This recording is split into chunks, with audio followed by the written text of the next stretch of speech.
Is this thing working? Are we live? Could the stream really be working? Maybe it is. Maybe it isn't. Who knows? What's happening, everybody? Everybody's having a fantastic whatever day you're watching this. If you're new to the channel, this is the live show. This is an opportunity to interact directly with you, wherever it is in the chats for you guys.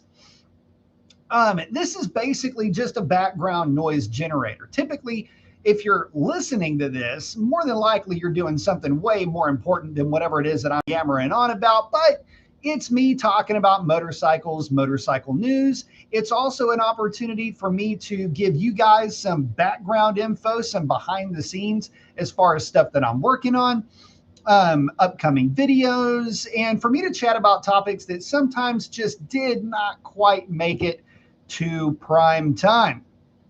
Now, of late, I've been doing quite a bit of content, making content with my Suzukis, my beloved GSX-R 600 and 750. Both of those bikes have been absolute gems, as you would expect. The 600 is awaiting an exhaust. And the ECU just showed up today for more Mafia. So that has been installed. And I am just sitting around waiting on the exhaust to show up so I can put that on the bike and get that machine out on the road because, man, y'all know how I am with that 600. I am just, I'm like puppy love with that thing. And it's funny because I've said this over and over again where I just say, look, that 600 made me realize just how much fun I kind of wasn't having with a leader bike.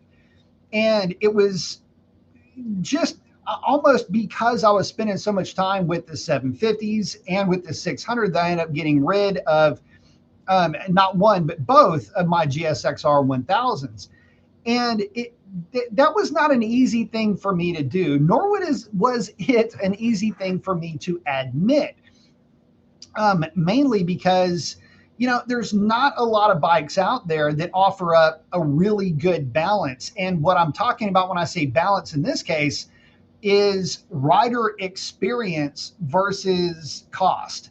And where the middleweights do so well is that you get a lot of the power that, let's put it to you like this. You get 90% of the power that you can use on the street out of this engine, as opposed to, you could use a lot more power in the leader bike, but the only time it really gets fun is when you are doing leader bike things. But the thing about the middleweights is that they're really good at being entertaining bikes. And for the most part, there's not a whole lot of ego that's baked into that cake. And when you look at it from that point of view, you kind of wonder, why is it that other manufacturers don't make more bikes like the GSX-R 750 or the ZX6R? And, I got to say, as I was diving into this thought process, a good friend of mine, Orange Crush, we were talking about some of these upcoming bikes. And one of the bikes that we were talking about is one of the bikes we're going to be talking about today. And it is a bike that is going to disrupt the living hell out of the middleweight class if and when we get this bike in the United States. And that's the ZX Moto 820RR and the ZX 820 RR. Sorry, still dealing with that thing where I bit the freaking tongue and talking funny. Anyway, let me check in with you guys. Skids is in. Got the ball guy with the flex and the specs. Bruce is in. Holla. John is in saying hello, everyone. John's checking in with Skids. Miki is in. So let's dive into this bike because this is something that I've been kind of itching about here for a while. And this is one of those situations where, you hear me just absolutely fawning all over the GSX-R middleweights all the time. And one of the reasons why I like those bikes so much is because there is no rider aid. There is no anything, right? I mean, it's just you and the bike and doing motorcycle stuff. But the reason why you can do that with those bikes is because they don't have the power level of a leader bike. And with a leader bike, with a lot of the rider aids, aka nannies, that are employed and that are deployed when you're riding those bikes, they can seem a little bit held back, if you will, and which is both a good and a bad thing. But because you have the extra power, any inconsistency is going to be extremely amplified with those bikes. And the first bike that I'm looking at you, CBR 1000 RR, broke my heart. But the Suzuki GSX-R 1000, at least leading up to 2025, has been really good at masking and minimalizing and basically making it seem like there is no rider aid when you're in the lowest intrusive setting. And the R1 is pretty close to that. So that's great. But what about bikes that you just really don't need rider aids for? So what I want to talk about is I want to talk about the ZX Moto 820 RR. And the reason why I want to talk about it is because this thing is freaking impressive. All right.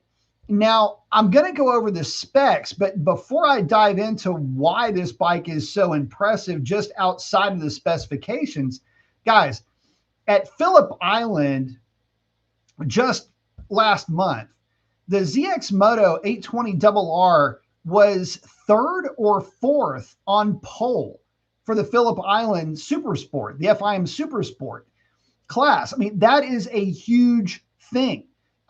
To place that high on a qualifying grid is a huge, like, feather in the cap of ZX Moto. Now, granted, this is Phillip Island, a hotly contested track. Didn't have Suzuki there. I mean, Daytona 200, I think Suzuki poled. But the idea is still the same. You've got an incredibly competitive motorcycle, and it's doing some really good things. So, matter of fact, before I dive into that, let me just do this. I'm going to bring up the race page here and bring you guys up to speed a little bit as far as why this is such a big deal. So, when you're talking about any kind of racing endeavor and any kind of sport bike in general, there we go. Let's do this right here. Any type of sport bike in general, the whole point of this is to win races, or at least to be competitive with the races that you're competing in. And that's exactly what ZX Moto just did. And they did it in a way that, when I say put folks on notice, they qualified freaking third or fourth. Let's call it third just for the sake of argument. This is in a field of ZX6Rs, MT09s, 675 Triumphs, basically a murderer's row of the super sport class. B2 Panigale got a piece of that too. Again, the only MV Agusta was in on this one, by the way.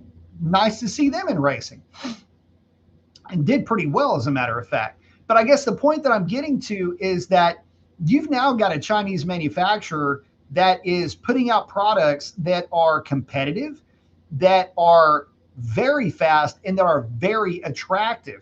Now, when is this bike going to make it to the States? Man, I have no idea. But I have reached out to ZX Moto. So if you're watching this, ZX Moto, hook a brother up over here. I would love to get my hands on one of these bikes. So what am I talking about? What am I talking about? These bikes. Well, the street going version of this bike is very, very impressive. And to say that this thing has some pretty impressive credentials is an understatement. So check this thing out, guys, and get ready, because when I say this bike's nasty, GSX-R 750 better be watching over its shoulder. as beloved as it is. So this is an 800 and call it 820cc triple. The double R version of this bike is making 107 kilowatts, which translates to about 145 horsepower at the flywheel. The RR version is making right at 123. I'm sorry, 133 to the flywheel. Now that is a significant number. That is every bit as much as the GSXR 750. All the while checking in terms of torque at 83 Newton meters. Now, 83 Newton meters is about 60, what is it, 63, 64 pound-feet of torque. Can't do the math off the top of my head real quick. Call it 65, just for lack of a better way of putting it. It's got great torque, but look at the RPM range this thing is playing with. The double R is running with a 12,500 RPM peak power number, not red line. And we're going to take a look at the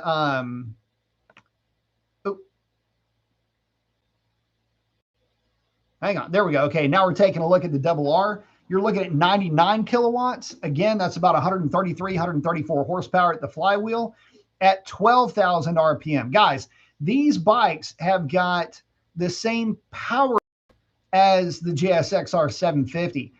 Lots of torque, lots of grunt in a triple with all of the fixings. We're talking all the rider modes you could ever want, all of the rider aids you could ever want, all the while being able to turn all of that stuff off.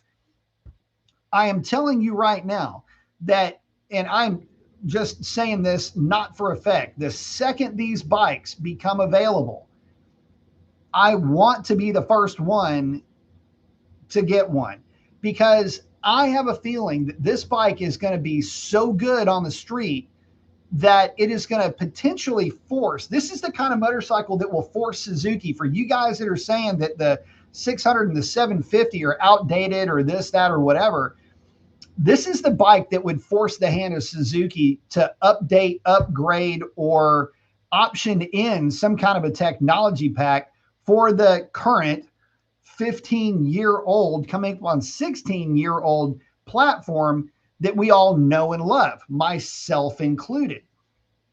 So there's a lot to look at with this bike. And, you know, I got to say, the more I look at this thing, the more excited that I get. You know, there's not a lot about this bike. Oh, and curb weight, 193 kilograms. Again, right there in that 420, 410 pound range. You know, 19 to 1423 millimeters. Again, looks a lot like the same difference with the GSXR 750. Matter of fact, let's do something real quick. GSXR 750 wheelbase in millimeters. So, yep, you talk about, I mean, it's the exact same. 1,400 millimeters for the GSXR 750. So it is, in essence, GSXR 750 sized, with all of the, with everything you've wanted in a Gixxer 750. So where does that leave everybody?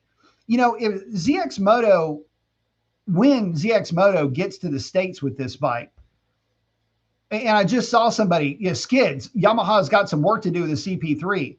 I tell you what, I mean, that is not, I mean, that's not a small amount, and that's a short sentence with a lot of ramifications baked into it.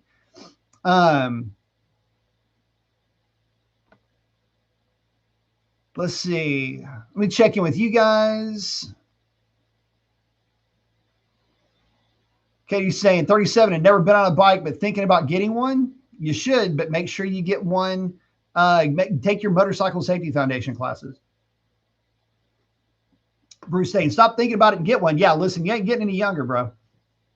It took me until I was 39 to get my endorsement. Ain't nothing wrong with that. DM is in. Ball guy with the flex and the specs. Michael saying, hello, everyone. Hello. Katie, any suggestions to which bike you should start with? Man, it's whatever fits you best. I'd say MT-07. Somebody just mentioned MT-07. Good bike. Great bike to start with if you like sport bikes. MT-07 is a phenomenal bike. I'm sorry, sport naked bikes or naked bikes in general. R7 if you like sport bikes. Yep. Bruce saying MT-07 is fun. It's an easy bike to ride. Skid saying some of the specs on the triple are eerily similar to the Super Veloce 800. Very similar indeed. Me saying oil-cooled electronic throttle.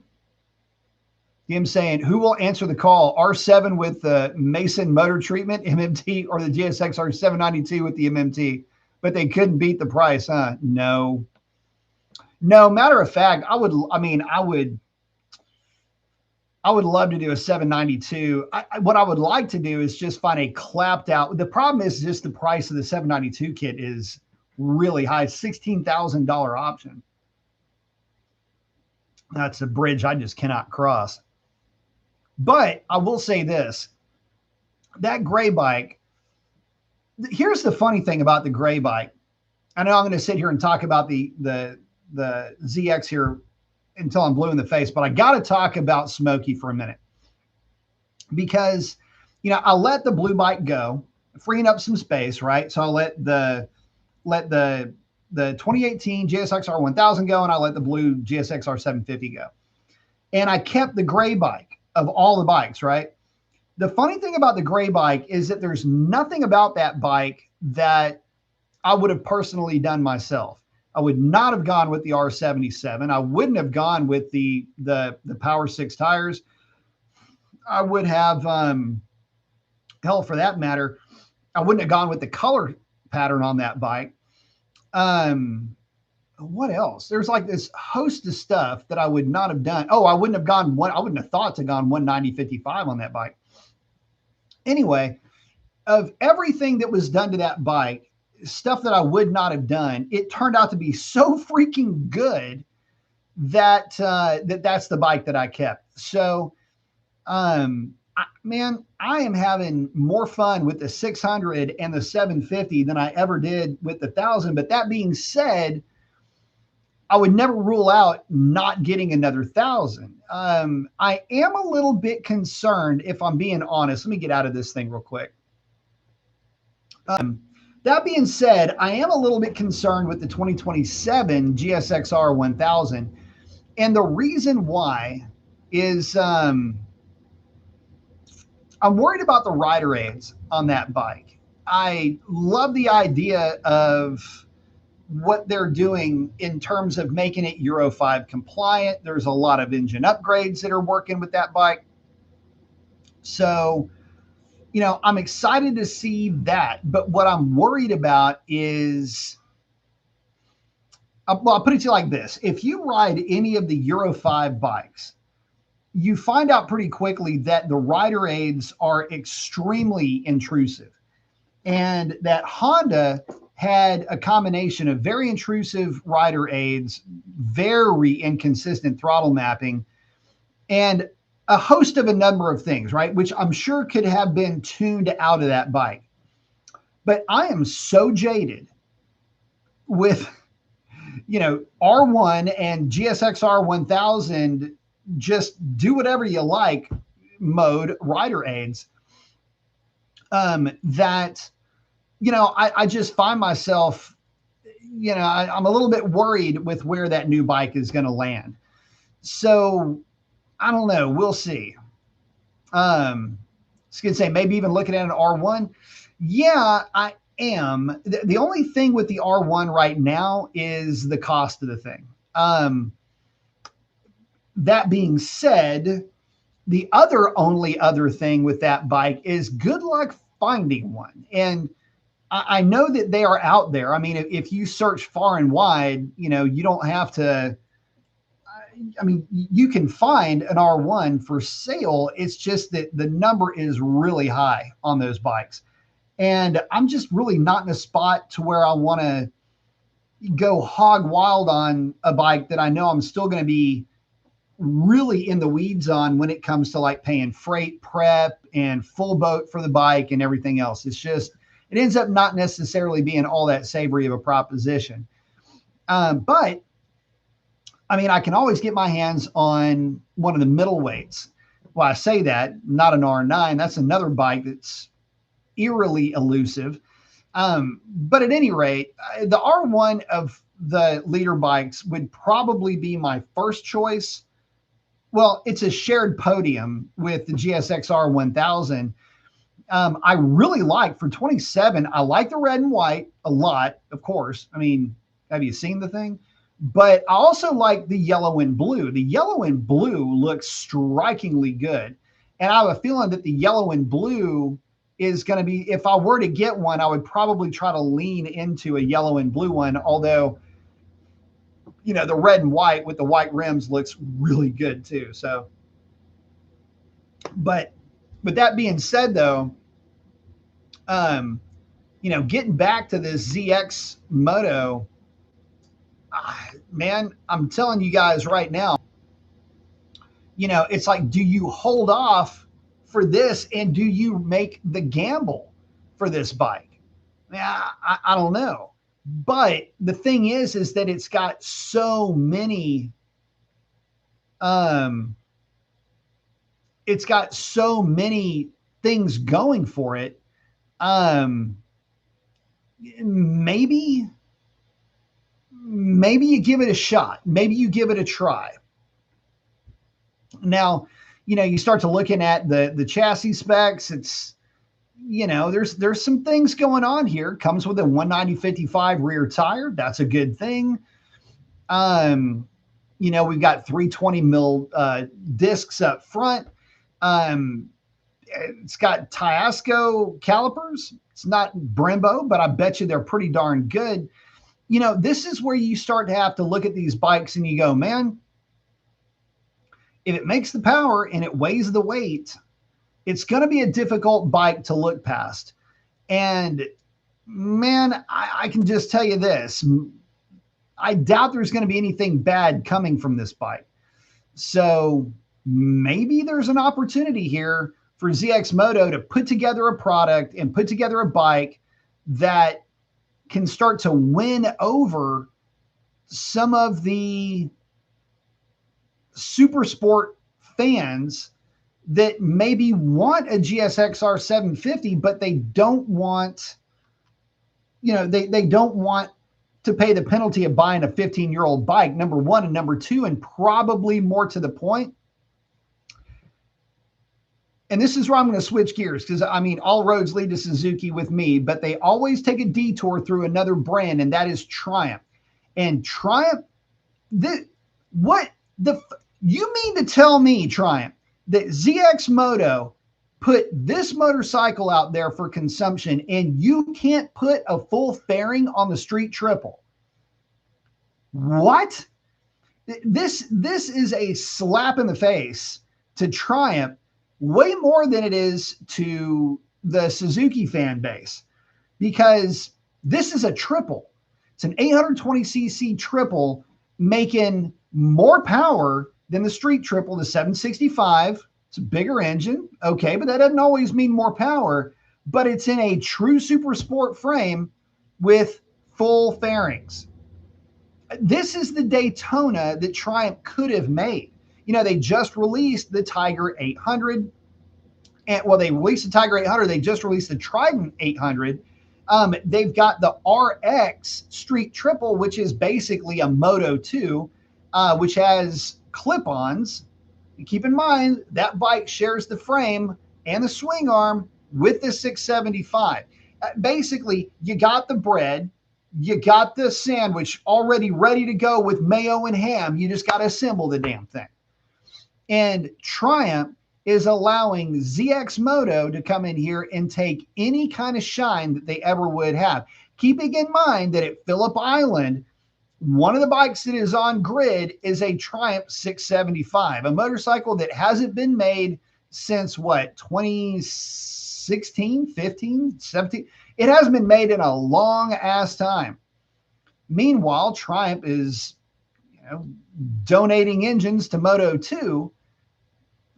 They've got a racing motorcycle, and yet they still choose not to put a full fairing on that bike. And they wonder why people in the sport bike community keep clowning the brand.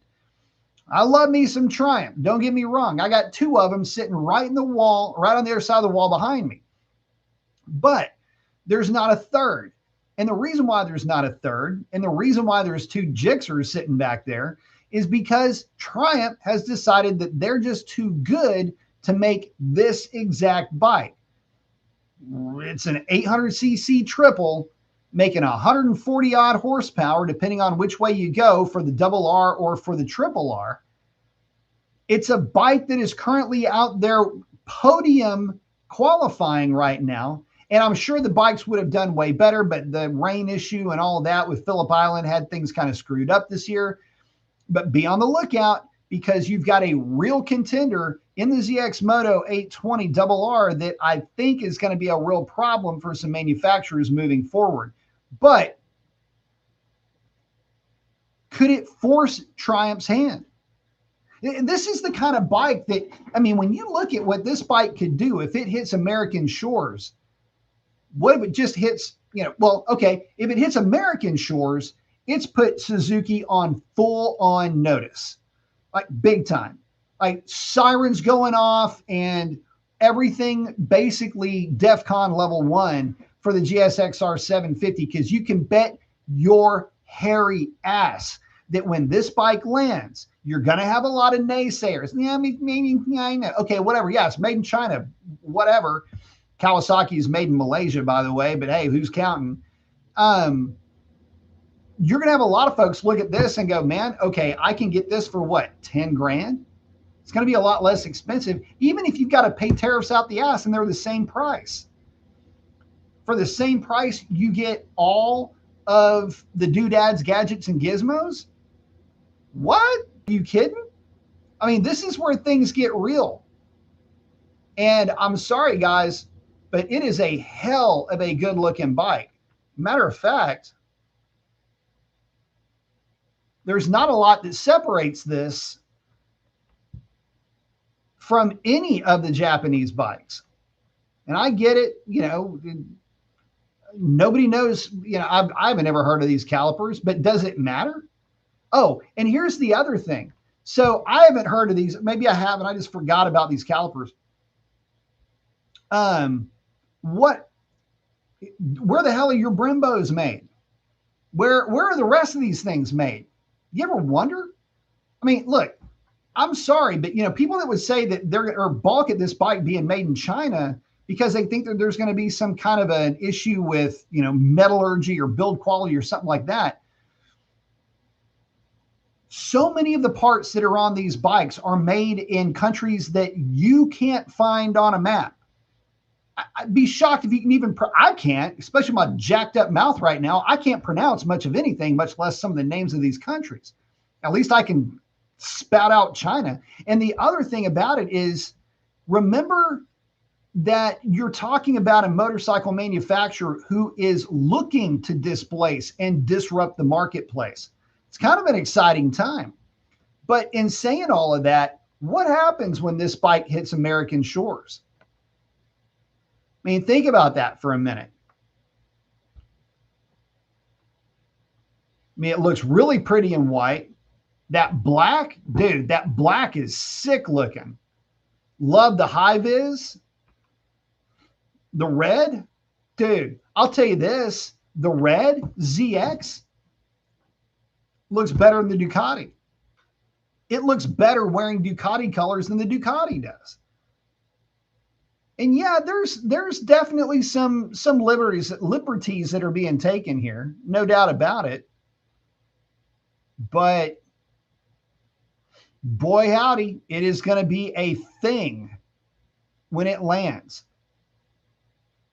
It's got the springs holding on, the double R, extreme passion. It's what it says on the can. If you guys can see that. Yeah, I'm a big fan, y'all. And again, I know that it's I know that it's early on, and it's a little bit, too soon to be fawning over this thing. I haven't even ridden one, haven't even seen one. For all I know, I sit on this thing and I don't fit at all. But the fact that it's the same size as a GSXR 750 tells me a lot of all I need to know. Oh, it's got the easy adjust on the back too. See, this is what's up. I'm telling you, comes with easy adjust. What else we got going on here? Let's just explore this together. What do you say, guys? Oh, and if you guys aren't familiar, I want to show you guys a bike real quick. Now, we're not talking about this one specifically, but this is the ZX Moto 500RR. And no, it's not like it's not a monster powerhouse of a bike. Let me get the specs where you can see them a little bit better. But here's the thing. 62 kilowatts. This is roughly what is that, about 85, 90 horsepower, give or take. Call it 90 just for the sake of argument. At 13,500 RPM. I'm sorry, 85, 82, 85 horsepower. Doesn't matter. Basically, it weighs nothing. This thing weighs what, 165 kilograms, 168 kilograms. So, I mean, you and I could play catch with this thing in the backyard. Here's the thing. ZX Moto just got through, as of the third week in July last year, 10,000 units of this being sold in Japan, in China. Not available in Japan, and there's no Japanese motorcycle manufacturer that can compete with that. So again, lots of power. For what it is, it's 470 cc's making 80 horsepower. Does that sound familiar? ZX4R? Think about that for just a minute. You've got an ultra lightweight bike, 470 cc's, 4-cylinder, ZX4. Yeah, that's a direct line of sight competitor and a shot over the bow for that bike. So anyway, I wanted to share that with you just in case you have not seen this, but it is a good looking bike, single-sided swing arm. I mean, the colorways on these bikes. I tell you what, whoever's putting these bikes together has got their act together, man. It's a small bike. You talk about a shitload of fun. Anyway, back to it. You get back over here to this thing.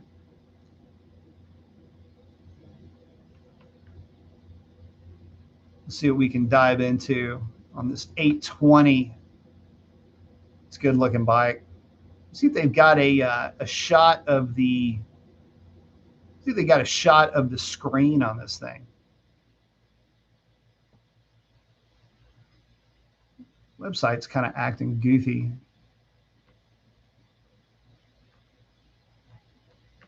I don't know what the deal is there. Okay, so anyway, you get the idea though. Lightweight, same size as GSXR 750. Whole lot going on for it. I don't know. I'd be in on one, that's for sure.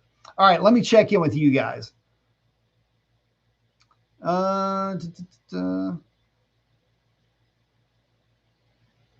DM saying, Triumph, are you listening? He's giving you the answers. I'm telling you. I mean, I'm looking right at you, Triumph. The problem that I have with Triumph is that for no reason, like no economically, like why would they not put a full fairing on that bike, on the Street Triple RX, right? I mean, it's all there. All you got to do is boop, put a freaking, just put one on there. I don't know, man. I'll never understand that brand sometimes. DM saying, if that thing can win at Phillip Island and the Isle of Man TT, it'll be an instant hit. Man, I'm telling you, I don't know. I don't know how many of the super sport class races they're going to race in. I don't know if they're just going to remain in Oceania region, which is Australia, New Zealand, maybe some European races. I don't think that they were at Daytona, but at any rate, I mean, if they can podium qualify in, I think it was third or fourth place. I'm going to say it was third place. That puts everybody on notice. Now, they had some issues with Phillip Island because of track conditions and just things happen, right, in racing. But to be able to cover some of the numbers that they did is pretty impressive. And with an average lap, I want to say of 134 and change, with a fastest lap or a qualifying lap of 132.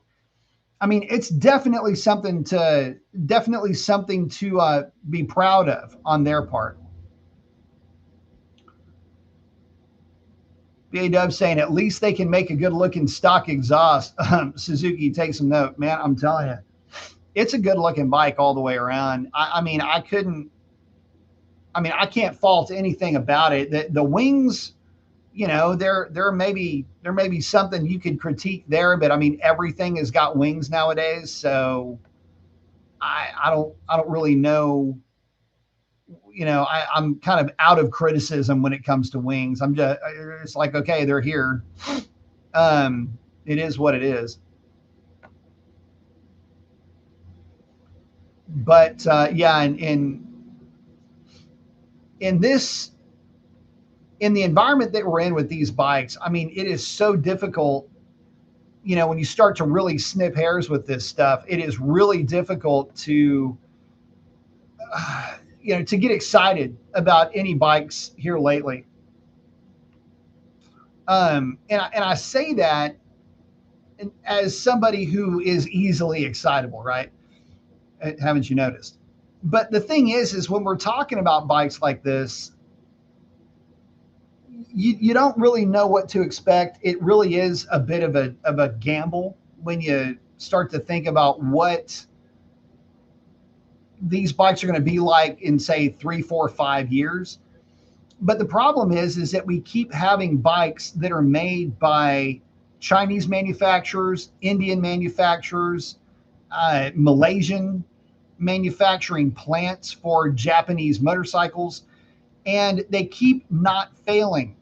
Matter of fact, it took a Chinese manufacturer in ZX Moto to come in and bail out our favorite Austrian manufacturer of KTM. So, when you start to break it down from that perspective, they're definitely doing something right, whether you like it or not. And this is a business, and they are making money. So, I don't know. I am as intrigued as I could possibly be with this bike because, number one, it's a middleweight super sport, which I like. Number two, it's making the kind of power that is the most attractive to me. I am a big fan of that, to the rear tire 120 to say 140 range, somewhere in there. Of course, the 600s are going to be a little bit less than that, but you've got gearing and a smoothness to them. So, there's always going to be a kitchen pass for the GSXR 600, which, by the way, that GSXR 600 does not ride like a 600. The 600 is funny because it rides like a 700, and the 750 is funny because it rides like an 850. So anyway, Suzuki is doing Suzuki things, but you get the idea. But this is the type of bike that I like. This is the type of bike that fits me the best and that I am the best with, whether it's on track or on the street. And when you couple pretty much everything that you could put into a motorcycle at this weight with that power, and the fact that you don't have to run anything, just shut everything off and let the chassis do all the work for you, that's when bikes like this become the most attractive for me. So hopefully, man, I appreciate that, brother. Low fuel indicator elimination fun. Damn. You must have seen the latest. Okay. So, oh my gosh. So this is no joke. I thank you very much, brother. I truly do appreciate it. I wonder if this thing would have a gas gauge. Maybe because this bike could hit American shores, Suzuki could put a gas gauge on the 750. So here's the funny thing. For you guys that don't know, there's a bit of a, I don't know, it's almost turned into a tradition at this point. I'm worse than smoking hot. So I don't know how many videos deep we are now with my low fuel light flashing on one of the 750s. Now, the funny thing is that, or on the 600, we've bled into low fuel lights on ride and review bikes too. So the odds are pretty good that if I'm on one of these bikes, I'm going to have a flashing fuel light. And that includes my dad's bike. That includes everything. It doesn't matter what it is. So it's funny you mentioned that because okay, so I posted up a video. Okay, so here's some behind the scenes. We've talked about the ZX Moto. I think I've French kissed that. We've made out long enough with this bike. And I'm telling you right now, guys, I mean, and I'll be honest with you, I've reached out to ZX Moto and said, can you please make this happen? And I mean, if I've got to import one, I will do that if I can figure out a way to do that. So, but it'd have to be a double R. So here's the thing. Okay, so behind the scenes, the latest video that I posted with the gray bike, I'm talking about should that bike be updated. Now, the funny thing is that video that's not even the video that I set out to video. So okay, so again, some behind the scenes, take a look behind the curtain. That is the result of a video that I tried to make that I could not get through. And it was the same kind of premise. And I did the route 2 or 3 times. And I knew that I had plenty of gas in the bike when I started filming. And I had filmed the video and I started really getting too deep into the weeds. I was talking more about the history of the GSXR 750. Why is it that other manufacturers don't make that bike? And that was really kind of what I was leaning into on the premise of that, where I'm talking about, the early 2000s 750, and that was the last of the World Superbike rules, where you had 750 4 cylinders versus 1000cc twins, and how all of that gobbledygook and the gumbo turned into leader bikes in World Superbike, and manufacturers looking at the 750cc class and going, look, it takes just as much money to make a 750 as it does a leader bike. And it does. And you can charge a lot more for a leader bike. So we don't need to have 3/4 liter motorcycles anymore. And which is a real shame because back then it kind of made sense because the power difference, you'd go 600, 750, 1000. There was a little bit more of a gap, but you get the idea. Where like an unrestricted GSXR 750 would put down 130, an unrestricted 600 might put down 110. And so there's a 20 horsepower gap there. And then an unrestricted leader bike might put down 160, 165, right? And that's if it was really a good example of a de-restricted leader bike. So now it's nowhere near that. There's a 20 horsepower difference now between what a leader bike was and what a leader bike is. I mean, the leader bikes now put down 155 to 160 horsepower at the rear wheel stock. And that's for a restricted US market bike. Anyway, the point of all this, see what I mean? I mean, I'm already off into the weeds on this. You can already tell how this video is going. I mean, I was just blobbing around. So I was like, damn it, no, I'm getting too far off topic. So I go down, exit, come back. What's happening there? So then it starts all over again. I tried doing that video 2 or 3 times. And finally, I was getting to a point with it where I was like, damn, I am sick of hearing myself talk. because you got to remember that the camera rig, I mean, I've got the mic right here and I'm talking as I'm riding. And as I'm doing this, a lot of times, you know, I'll catch myself, and some of these videos don't make it to to print, so to speak. But I always try to make sure that the cadence is pretty good. It's easy to follow. Make sure my vent is closed. Let me show you guys what I'm talking about when I say my vent is closed. So my camera rig, one of the worst case scenarios why it's really hard for me to film when it's cold out is if that vent is open, it is just hosing down the mic, which is, if you can even see it, it's right up in here. You'll see that? That's kind of hard to see. Anyway, the mic is right here, okay?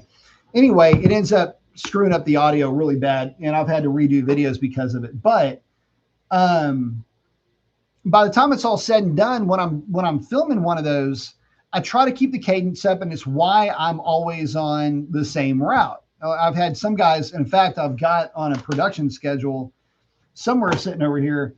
Why is it that I'm always on the same route? I'm not doing other things or taking it out on other routes or whatever. And it's because I try to keep everything real uniform, and I try to have that's kind of part of the channel, right? I mean, we have a little bit of fun with the bike, then we're chilling and talking. Then we have a little bit more fun with the bike, then we're chilling and talking. And then we wrap it up. Well, that video it was taking forever. And I was getting back to the marina, but I was like not even close to being done yet.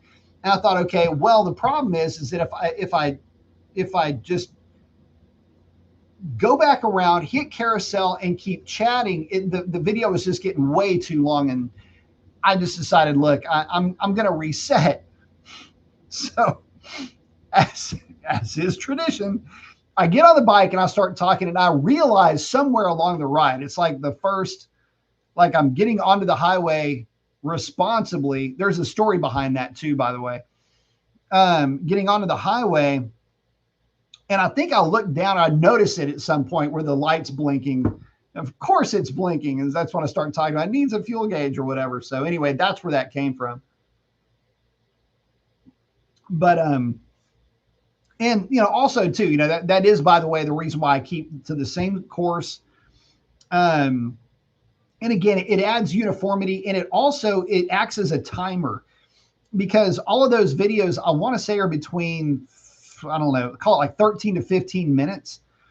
And that's about as much as I think anybody can really stomach on a single dose video like that. Plus, it's kind of it's just enough time for me to chat about something and try to get to all the highlights and a little bit of the detail without getting just too deep into, like, you know, stuff that I would normally do, like the nerdy details, like I'm talking about sometimes when I'm sitting here doing a standalone, right? So anyway, that's where that came from. Now, entering into the freeway responsibly as we should. Okay. That one is kind of funny because there's actually two parts to this. One is the most recent, and that was when I was putting together a video. I was on the 1000, and I'm getting onto the highway, and you can see as I'm getting onto the highway, there are some friendly law enforcement officers that are cruising down the highway that I didn't see when I was getting onto the highway, and I was booking it. So anyway, they didn't try to come after me, which is good, because I wouldn't have known. And I know this because early on, I was in an accidental high-speed chase. Because I did that, I was getting onto the highway, and I buzzed a police officer. We then called in for backup, had somebody there. It took them a minute to catch me. The only reason why they caught me is because I did slow it. I didn't even know they were behind me. So anyway, yeah, entering into the freeway responsibly as we should. There's actually a fun backstory to that. Alex is saying the front caliper looks like the R6. What is the R6 front caliper? Let's see. R6 front caliper.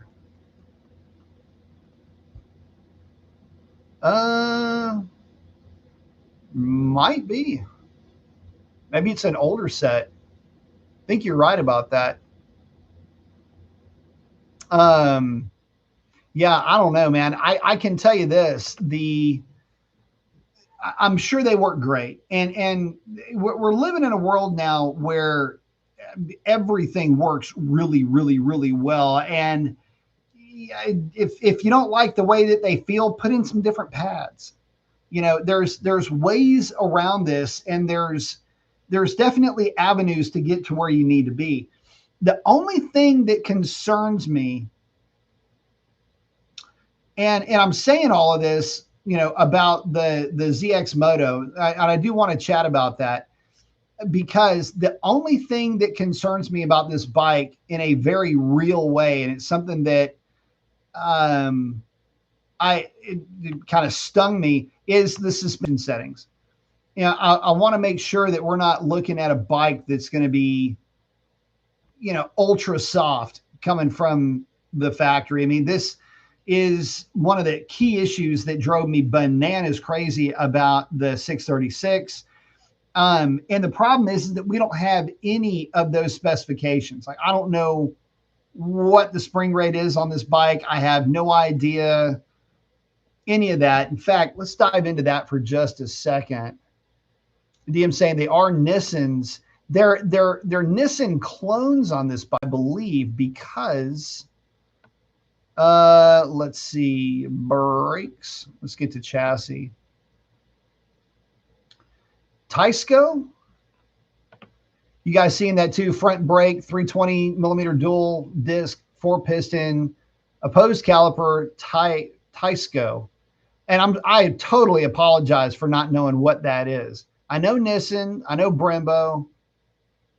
These might be awesome. I mean, they might be a Chinese version of something. Let's look it up. Taisko. Let's find out together. Shoot. Taisko brake calipers.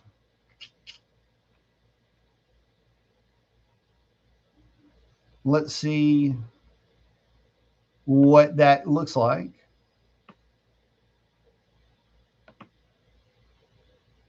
Looks like they make brakes for all kinds of folks.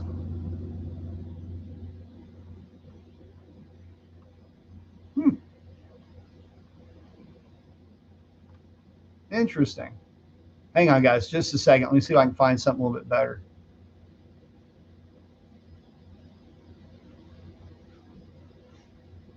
I mean, it's kind of funny.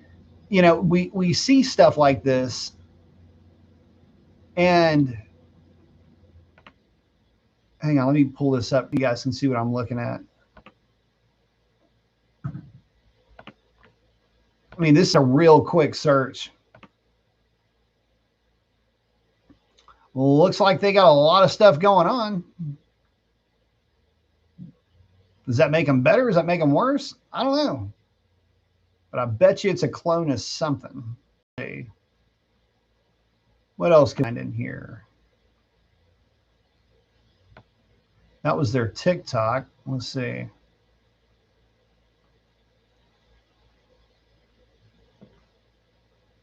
I'm not seeing anything. Well, because they're in China, I don't know. It might be hard to find one of their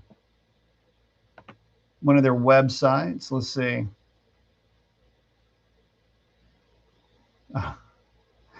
Oh goodness. Okay. Well, who knows? They're probably pretty decent. I don't know.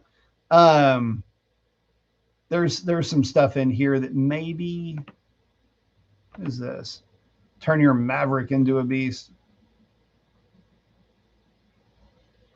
Oh boy. Okay. There's notes going to end up popping up in my inbox now. Okay. So anyway,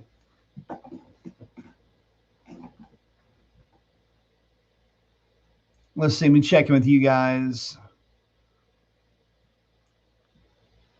Yeah, Alex. Yeah, it looks like the R6, R9 style forks. Yamaha uses Nissan. Yeah. Oh yeah, they do use Nissan. Missing some good stuff. ZX Moto, Brembo style limber, GP4. I tell you what, I bet you they're pretty decent. And that's one of the more funny things about this stuff is that, you know, again, even the sketchy stuff can be pretty good. So we'll just have to see. I wonder if there is, I mean, it looks a lot like a Nissan caliper, but yeah, we'll just have to see. Now, I wonder, well, the race bike, here's something to consider. Hang on. One thing's for sure is that the race bike is rocking Brembos. So there's that. Plus, they got different forks on the bike, which I would expect. I mean, this is their race effort. So I'm not surprised that there's something a little bit different in the full competition version of that bike. But still, I will say this, you know, they've sold a lot of their 500s, and the 500s don't seem to be having any problems with brakes, but they're also not putting as much load on those brakes either, are they? So we shall see. And thank you again, DM. I truly appreciate that.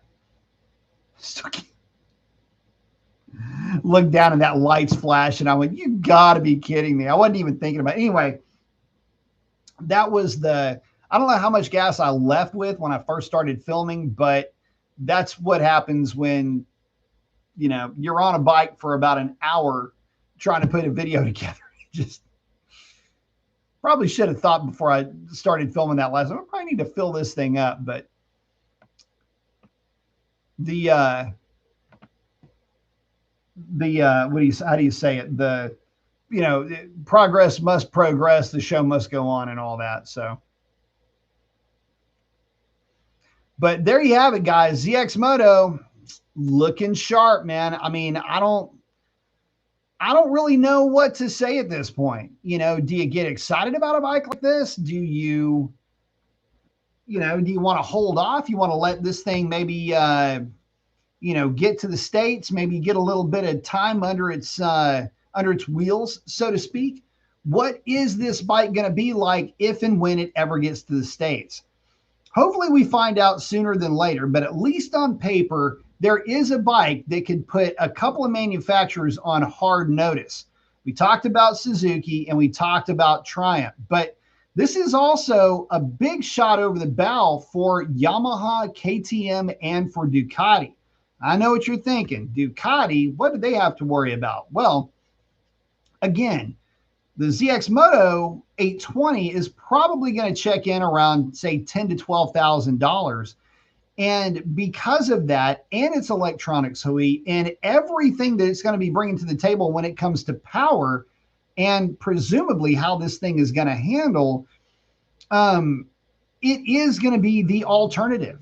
Yamaha got us all into this super middleweight class with the R9, but they're not delivering on R9s right now. Those bikes are very difficult to get your hands on, but they are affordable. So there's that. The KTM is proving to be a great bike, at least by those that have ridden it and that fit on the thing, as big as it is. R9's not small either, but KTM, damn, son. But in saying all of that, that's also a pricey bike. You're not getting out of that bike. If you go with the full race pack and all the kibbles and bits, that's a $20,000 proposition. More expensive, it looks like anyway, than the Ducati V2 Panigale, which keep in mind that these are three bikes that I just rattle off the top of my head that are all less powerful than that ZX Moto 820. And you can talk about torque all you like, but when it comes down to it, 12,000 RPM or 12,500 RPM with 820 cc's is going to be making some serious power. And that's not the red line. That's where it makes peak power. Yeesh.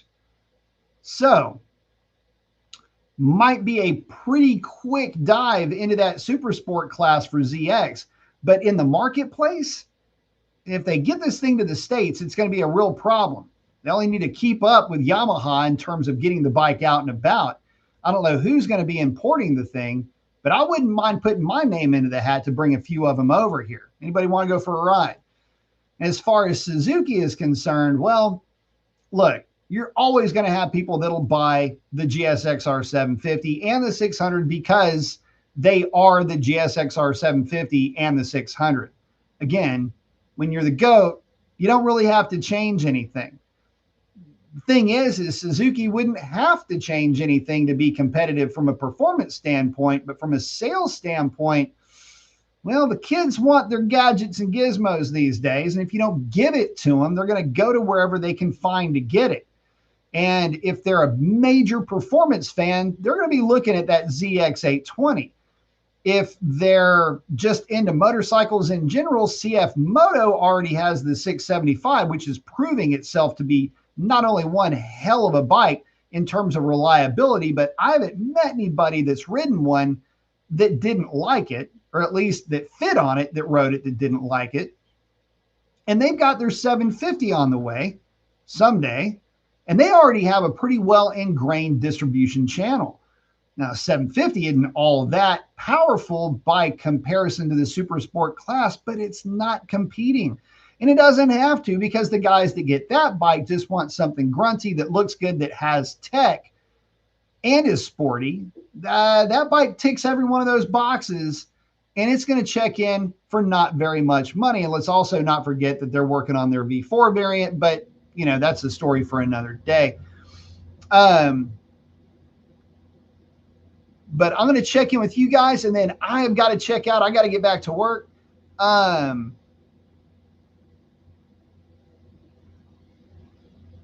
Oh, DM saying ZX Moto suspension is KYB or Owens. Nice. Yeah, KYB, same as the Yamahas, I believe. DM saying Yamaha showed us the trees and got lost in their own forest. Dude, ain't that the truth? And listen, here's the sad thing about the Yamaha. And they've done this not once but twice, because they kind of did it with the R7. And they've got it. Listen, Yamaha, if Yamaha ever woke up pissed off one morning, could put a whole lot of hurting on this class. And I mean, they could do it real quick and fast in a hurry. Could you imagine something the size of an R7, but with 130 horsepower? You know, something that maybe that CP4 750cc, you know, engine that I just keep dreaming about. Maybe one day that'll show up. But the reality is that Yamaha keeps putting out really good bikes. It's just that, well, the execution on the R7 is great because they sell so many of them, but I think it's because they sell so many R7s, they just don't seem to have the time to make any R9s, much less the R1. Shame on you. But gotta love them, because they are making bikes that people are buying up like crazy. So I don't know. They're making hay, and that's all that really matters. Now, again, for the rest of the bikes that are out there, Honda, or manufacturers, I should say, Honda doesn't really make a bike that would fall well into that category for the States anyway, outside of the CBR 600. Just don't forget that they do make that bike. And Kawasaki with the 636, well, it's a hell of a bike, but for me, I didn't fit it, but I fit that bike way better than I do the RCR 990. And I can tell you this, if they ever decided to make a play with a different setup, it might end up being pretty good, but they're pretty well ingrained with the 636. So what you see is what you get with that brand. And at least it's been updated. So I don't know. Maybe one day we'll see. But until then, we can only speculate. But with that, guys, I've got to go ahead and wrap it up. Listen, if you made it this far into the live show, thanks for stopping by. I appreciate you hanging out with us. Listen, get out there and do something cool for somebody. Chances are they need it way more than you know. But with that, guys, I do have to wrap it up. Y'all take it easy. Thanks again, DM. Appreciate the support, brother.